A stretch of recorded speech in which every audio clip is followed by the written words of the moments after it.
चलिए 2 शब्द बोलिए इनके ऊपर। बोलिए, बताइए। कुमारी जी बोलेंगे। आज नीचे नीचे बैठ के बोलें, खड़े हो? नहीं नहीं, बोलिए आप। आज 2 अक्टूबर है और 2 अक्टूबर के दिन हमारी इस भरत भूमि ने 2 महान पुरुषों को जन्म दिया। एक महान पुरुष मोहनदास करमचंद गांधी, जिन्हें बाद में महात्मा कहा गया और महात्मा गांधी के नाम से विख्यात, और दूसरे जिनका चित्र आपके सामने है, कद के छोटे लेकिन बड़े दिल वाले, बड़े दृढ़ी, बड़े संकल्प दृढ़ वाले लाल बहादुर शास्त्री। इसी भरत भूमि में जो तमाम सारे ऋषियों को, तमाम सारे संतों को जन्म दिया और ईश्वर ने जन्म जिस धरती पर लिया, उसी धरती पर मोहनदास करमचंद गांधी, और उसी धरती पर मोहनदास करमचंद गांधी के ठीक 35 वर्ष बाद 2 अक्टूबर के दिन लाल बहादुर श्रीवास्तव जी ने जन्म लिया।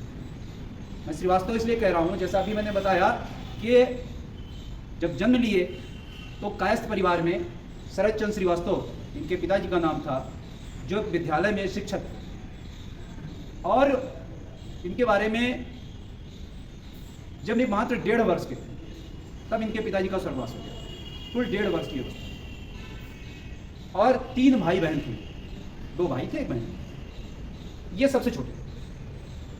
इनको लेकर इनकी माताजी अपने मायके यानी इनकी ननिहाल चलिए मिर्जापुर के पास एक अच्छा, इनका जन्म जो हुआ था मुगल सराय में 2 अक्टूबर सन 1904 को।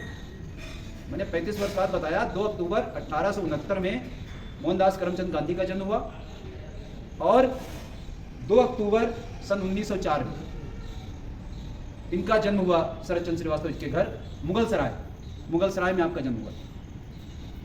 तो और मिर्जापुर में इनका ननिहाल था। तो बचपन तो इनका गरीबी में जरूर बीता, लेकिन खुशहाल थे। खुशहाल कैसे? हंसी खुशी से बीता, परिवार के साथ बीता, माँ के संरक्षण में बीता। तो जब ये थोड़ा बड़े हुए तो इनकी अच्छी शिक्षा के लिए ये अपने चाचा के यहाँ बनारस चले, और बनारस में कहते हैं जब तमाम बहुत तेज़ गर्मी होती थी तब भी इनको नंगे पैर जाना पड़ता था विद्यालय, जबकि सड़क तप रही होती। आपने चूँकि दृढ़ संकल्पी व्यक्ति थे तो अच्छी शिक्षा ग्रहण की। एक बार की घटना है कि गंगा जी में बाढ़ थी और उनको विद्यालय पार जाना था, तो उन्होंने अपने कपड़े उतारे और नाव के जो 2 पैसे पड़ते थे, उनके पास इतना पैसा नहीं था कि वो नाव वाले को 2 पैसा देकर और गंगा पार उतरना। तो इन्होंने कपड़े ऊपर उठाए, पुस्तकें ऊपर ली और तैर के इन्होंने गंगा पार की, विद्यालय के पढ़ा। तो इतना दृढ़ संकल्प होना चाहिए। अगर कहते ना कि कोई काम नहीं है मुश्किल, अगर किया इरादा पक्का, तो ये पक्के इरादे वाले व्यक्ति, इतने पक्के इरादे वाले कि जब मात्र 11 साल के थे तब इन्होंने सोच लिया था कि अपने को इस देश के लिए, इस राष्ट्र के लिए समर्पित कर दें। और 16 साल की उम्र में पहली बार जब गांधी जी ने तमाम सारे राजाओं की, पहले अपना देश ये राजा वो राजा वो राजा, इनका राज उनका राज जैसे बटा हुआ, तो गांधी जी ने राजाओं की भर्त्सना की, कहा कि सबको एक हो जाना चाहिए। इस बात से लाल बहादुर जी बड़े प्रभावित हुए और इन्होंने कहा कि हम विद्यालय छोड़, और विद्यालय छोड़कर ये गांधी जी के साथ उस आंदोलन में 1921 में आप जानते हो गांधी जी ने तमाम सारे आंदोलन चलाए अंग्रेजों के खिलाफ। हर आंदोलन में गांधी इन्होंने बढ़ चढ़ के भाग। एक सविनय अवज्ञा आंदोलन, सविनय अवज्ञा मतलब हम विनय पूर्वक अवज्ञा करेंगे, सरकार के शासन को नहीं मानेंगे, उनके द्वारा जो भी नियम कानून लागू किया जाएगा उसकी अवज्ञा करेंगे। ये था सविनय अवज्ञा आंदोलन। इसी आंदोलन के तहत बनारस में काशी हिंदू विद्यापीठ की स्थापना हुई, और काशी हिंदू विद्यापीठ ने आपको शास्त्री की उपाधि, स्नातक की उपाधि दी, और स्नातक की उपाधि इक्विवेलेंट होती शास्त्री की। तो इनको लोग शास्त्री कहने लगे, जिसने उस समय स्नातक की उपाधि अपने आप में बड़ी उपाधि होती थी, शास्त्री की उपाधि बड़ी उपाधि होती थी। तो वो शास्त्री की उपाधि क्या मिली कि ये अब लाल बहादुर श्रीवास्तव से लाल बहादुर शास्त्री ही हो। जब ये मात्र 27 साल के थे तब इनका विवाह मिर्जापुर की श्रीमती ललिता श्रीवास्तव के साथ, उनकी पत्नी का नाम ललिता, उनके साथ हुआ। और 30 साल की उम्र में जेल चले गए। 7 वर्षों तक की जेल जो है भिन्न भिन्न समय में। 1946 में जब देश आज़ादी की बात चल रही थी तो पूरी की पूरी जो कमेटी थी, चाहे वो संविधान समिति रही हो, चाहे और कमेटियाँ, सब में आपका पूर्ण हस्तक्षेप। इतना आप प्रखर हो चुके। लाल बहादुर शास्त्री जी को जवाहरलाल नेहरू ने जब अपनी अंतरिम सरकार बनाई, उस अंतरिम सरकार में इनके प्रदेश पर, उत्तर प्रदेश को ध्यान में रखते हुए सबसे पहले यहाँ का संविध सचिव बनाया। पहली जो सरकार अंतरिम सरकार बनी उसमें संविध सचिव हुए। और अपने प्रदेश के पहले मुख्यमंत्री, मालूम कौन थे? उत्तर प्रदेश के पहले मुख्यमंत्री श्रीमान गोविंद बल्लभ पंत की सरकार में आप जो है परिवहन मंत्री रहे, आप पुलिस के मंत्री रहे, गृह मंत्री रहे। तो जब आप परिवहन मंत्री थे प्रदेश के, तब आपने पहली बार उस समय महिला कंडक्टर्स की भर्ती की। ये बहुत बड़ा कदम था महिलाओं को आगे बढ़ाने। 1947-48 में महिलाओं के लिए कंडक्टर्स की भर्ती में आपने पहली बार प्रदेश में महिला कंडक्टर्स की भर्ती की। इसके बाद जब पुलिस विभाग में आए तो पहले पुलिस जो है आंदोलन को तितर बितर करने के लिए लाठियाँ मार लाठी। पहली बार शास्त्री जी ने क्या किया? कहा कि नहीं, लाठियाँ नहीं चलेगी। क्या चलेगी? कहा कि पानी के बौछार। ये इनका दिया हुआ है कि साहब पानी के बौछार से कम किसी की हड्डी नहीं टूटेगी, किसी की टांग नहीं टूटेगी, किसी का हाथ नहीं टूटेगा, पैर नहीं टूटेगा। उससे बचाने के लिए कहा कि पानी के बौछार। तो पानी की बौछार जो कैनन आजकल हम सब जगह देखते हैं, वो शास्त्री जी की थी। इसके बाद 1951 में जब सरकार बनी तो आप जो है जवाहरलाल नेहरू की सरकार में केंद्रीय मंत्री, बहुत सारे काम किए। आप सबको याद होगा, ये एक बार गए, एक छोटा सा संस्मरण बताता हूँ। एक बार ये गए, रेलवे में भर्ती चल रही थी, गार्ड की परीक्षा होनी थी। तो गार्ड के रूप में इनको देखा गया, पहुँचाया गया। बोले नहीं, आपकी हाइट जो है छोटी है, तो आप गार्ड लायक नहीं, और इनको बाहर कर दिया। बाद में ये भारत के रेल मंत्री बने। जब रेल मंत्री बने तो इनकी माता जी उनकी डांटी आई। किसी कोई फंक्शन था, शायद 4 बार था या प्रयागराज गई, तो वहाँ इनको मुख्य अतिथि के रूप में बुलाया गया था। तो इनकी माता जी ढूंढते ढूंढते पहुँची। तो किसी ने पूछा कि कहाँ वृद्ध महिला चली आ रही है? कौन भाई? तो अरे वो लाल बहादुर मेरा बेटा है। तो कौन लाल बहादुर? कहीं लाल बहादुर शास्त्री मेरा बेटा है। लोगों ने मजाक समझा। कह रहे बिल्कुल। एक और संस्मरण बताऊंगा, ये एकदम सिंपल साधारण व्यक्ति थे। तो माता जी वैसी, इन्होंने अपने स्टेटस का कभी कोई फायदा नहीं लिया, तो बाहर कर दिया। किसी ने, जो उनके अंगरक्षक थे, बाहर किया। किसी ने कहा नहीं, ये माता जी ने पहचाना और लेके चले गए शास्त्री जी के पास। शास्त्री जी को पूरा सम्मान दिया, बैठाला। उसके बाद कहा सब लोगों से कि मेरा माता जी को छोड़ दें। माता जी को छोड़ के चले आए। तब भाषण शुरू किया। तो किसी ने पूछा कि भाई ये बताओ, आपने माता जी के सामने भाषण क्यों दिया? कहा देखिए 2 चीज़ें। मेरी माता जी सामान्य महिला, अगर उन्हें ये पता लग जाता कि मैं रेल मंत्री हूँ तो वह दूसरों की सिफारिश के लिए मेरे पास है कि इनकी नौकरी लगवा दो, कि रेल से जा रहे हैं तो इनका टिकट माफ़ कर दो, तो इनका ये कर दो। सामान्य महिला होने का, जो कि मैं नहीं कर पाता। इसलिए मैंने इनको ये कतई नहीं बताया कि वे रेल मंत्री हैं। इसलिए मैंने पूछा। ये होता है सिद्धांत, ये सिद्धांत होता है। इस सिद्धांत पर शास्त्री जी जीवन भर चले। एक बार की घटना है कि शास्त्री जब प्रधानमंत्री थे तो इनके 5 बेटे थे। तो सबसे छोटे अनिल शास्त्री की परीक्षा का रिजल्ट आना, दिल्ली में किसी विद्यालय में पढ़ते थे। तो लोगों ने बताया प्रिंसिपल महोदय को कि शास्त्री जी आएंगे, उस समय प्रधानमंत्री। तो ये बाहरी अपना फूलमाला लेके खड़े हो गए। प्रिंसिपल साहब ने मना किया कई समय, AC कमरे में ढाला गया। बोले AC कमरे में, कहा कि अभी जो क्लास टीचर हैं वो रिजल्ट लेके आ जाएंगे। बोले क्यों आ जाएंगे? कहाँ है? कहा कि वो 3री मंजिल पर है जहाँ अपने पढ़ते हैं, और वहाँ कोई लिफ्ट है। तो कहा तो क्या हुआ लिफ्ट है? पैदल चल के जाऊँगा। ये पैदल चल के गए और देखा वहाँ पेरेंट्स की भीड़ लगी हुई थी। तो पेरेंट्स की जब भीड़ लगी थी तो कहा ये पीछे जाके खड़े हो। लोगों ने बहुत कागलियाँ और कहा नहीं, ये सारे पेरेंट्स जब ले लेंगे तो मैं, जब मेरा नंबर आएगा।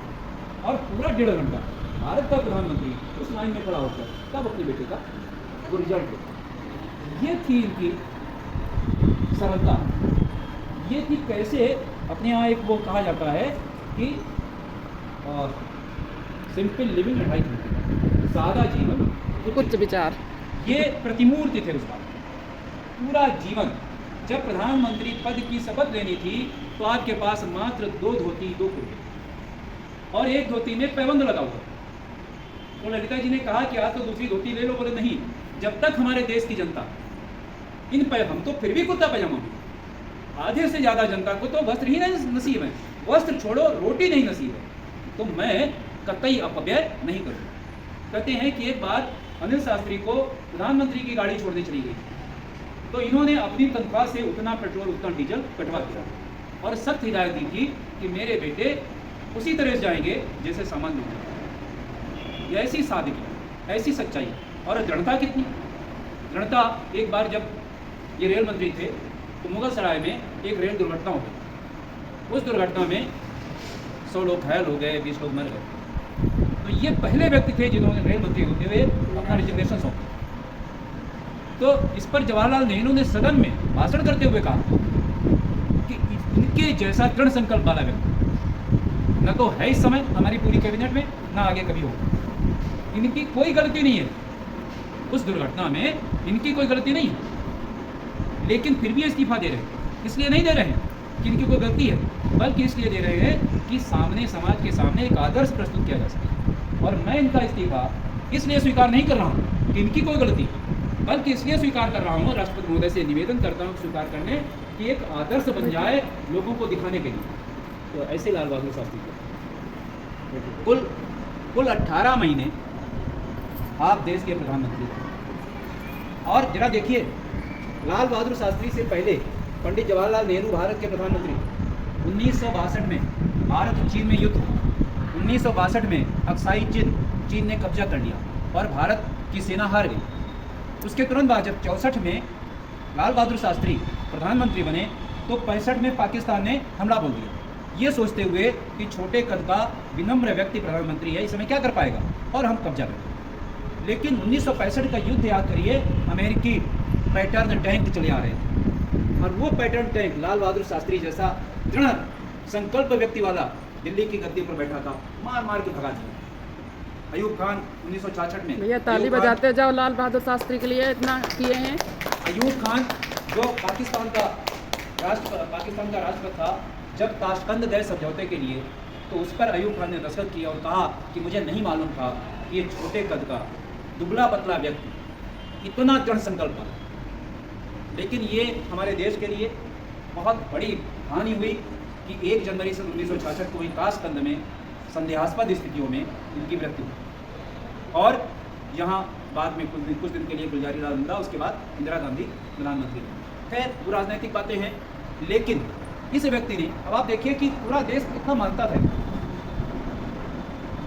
जब ये प्रधानमंत्री बने, देश में अनाज की कमी थी। इन्होंने कह दिया कि मेरा भारतवासियों से अनुरोध है, मैं तो करता हूँ, मेरा भारतवासियों से अनुरोध है अगर ठीक समझें तो सोमवार के दिन एक आधे दिन का व्रत, चावल ना खाएं, चावल नहीं खाएं, शाम का व्रत रखें। और पूरा का पूरा देश व्रत रखा, पूरा का पूरा देश सोमवार को व्रत रखने लगता। ये थे लाल बहादुर शास्त्री। इतना देश की जनता इनको मानती। आज भी तमाम सारे लोग सोमवार को चावल नहीं खाते, बहुत सारे। तो ये इनकी आवाज़ पर, इनकी एक आवाज़ पर। ठीक वैसे जैसे कि अभी नरेंद्र मोदी जब प्रधानमंत्री हुए और कोरोना काल में उन्होंने कहा कि साहब कोरोना जो है थाली बजाने से या दीपक जलाने से या शंखक ध्वनि करने से कोरोना भागे ना भागे, लेकिन पॉजिटिव एनर्जी आएगी। और हम सब लोगों ने उनकी बात पर थाली भी बजाई, ताली भी बजाई और घंटा ध्वनि की। तो क्या है, ये व्यक्तित्व परक नहीं, बल्कि ये अपने जो प्रतिभा होती है या जो देश है, देश के लिए जिए और देश के लिए मरे। कहा भी जाता है कि मनुष्य वही है जो मनुष्य के लिए मरे। जीवन पूरा जीवन सादगी से बिताया और हमेशा देश के लिए सोचा, देश के लिए किया। ऐसे महान व्यक्ति के लिए हम अपनी श्रद्धांजलि अर्पित करते हैं और कहते हैं कि अगर हम थोड़ा भी इनके रूप में चल पाए, देश हमें देता है सब कुछ, हम भी तो कुछ देना सीखें। अगर हम कुछ भी दे पाए तो वही हमारी सच्ची श्रद्धांजलि होगी। हम दोनों। भैया आपका नाम क्या है, पूरा नाम बताइए। उमेश तिवारी। मैं उमेश कुमार तिवारी। भैया आप आपको बहुत नॉलेज, इतना तो कोई खास तो को नहीं होगा, सच में बता रहे हैं, बहुत आपको नॉलेज, एक एक चीज़ आपने बताया, इसके लिए आपको बहुत बहुत ये हमारे धन्यवाद। केशव नगर के बौद्धिक प्रमुख हैं। चलिए ये वीडियो जो है वायरल हो जाएगा, पूरी दुनिया देखेगी, बच्चे बच्चे सीखेंगे और कि कोई बोलोगे आप शास्त्री जी के बात के थे, बहुत ही ईमानदार थे, बहुत ही दृढ़ संकल्प के थे। जैसे दृढ़ संकल्प इतना कि हमें पढ़ने जाना है तो चाहे गंगा जी में बाढ़ आई हो, जाना है, जेब में पैसे नहीं है तो भी जाना है विद्यालय। बताया कि गंगा में भीषण बाढ़ आई हुई थी, लेकिन उनकी लहरों को चीरते हुए, क्योंकि उनकी जेब में 2 पैसे नाव के लिए नहीं थे, नाव वाले को देने के लिए 2 पैसे नहीं थे, तब भी उनको विद्यालय जाना था, तो वो नदी को पार करके और पुस्तकों को ऊपर लिए हुए, जैसा बताया कि पुस्तकें न भीग नहीं पाए, और उनको विद्यालय गए और उन्होंने अध्ययन किया। आज हम लोग क्या होता है कि ज़रा सा बरसात हो जाती है या कोई भी थोड़ी सी आपदा आ जाती है तो हम लोग अपना संकल्प चेंज कर देते हैं, लेकिन ये दृढ़ संकल्प के थे, उनको जाना है तो जाना है। ईमानदारी की मिसाल के बारे में आपने बताया कि कभी भी इन्होंने एक शब्द बताया कि लाल बहादुर शास्त्री बहुत ही सरल स्वभाव के थे, ये भी सच्चा है, सारी बातें हैं, लेकिन यह एक मैं आज बात बताऊंगा जो इनके ईमानदारी को दर्शाएगा। इन्होंने अपने जीवन में एक बार एक फिएट कार लिया था, और जब ये प्रधानमंत्री बने, पंजाब नेशनल बैंक से इन्होंने वो कार लिया था, और वह कार लोन पे था। जब ये प्रधानमंत्री बने तो पंजाब नेशनल बैंक ने इनका कार का लोन माफ़ कर दिया। जब इसकी सूचना इनको मिली कि हमारे कार के लोन माफ़ कर दिया गया है, और केवल इसलिए कि रुपये हैं, इन्होंने इसको नकार दिया। और ये इतने स्वाभिमानी और इतने ईमानदार व्यक्ति थे कि इन्होंने बोला कि हम एक रुपये की चुकता करेंगे अपने धन से, न कि देश, अगर देश से अगर कार को ऋण मुक्त करते हैं, कर्ज मुक्त करते हैं, वो बोझ देश के ऊपर पड़ेगा, देश के ऊपर किसी प्रकार की अनवांछित बोझ न पड़े। इन्होंने वो कार का जो भी ऋण हुआ अपने पास से उसका चुकता किया। तो अभी हम मतलब सारे बातों का निष्कर्ष यही देखते हैं कि यह एक सरल स्वभाव, ईमानदार और दृढ़ प्रतिज्ञामयी होते हुए, इनके अंदर जो पद में छोटे भले ही थे, लेकिन इनके अंदर जो मजबूती थी वह आज भी पाकिस्तान भूलती नहीं है। आज भी उस चीज़ को दुनिया देखती है कि छोटे होते हुए भी जो मजबूत थे वह बड़े से बड़े हस्ती लोगों को करने में सोचना पड़ जाएगा। बस इसी के साथ में अपने विराम देते हैं। बहुत जय हिंद।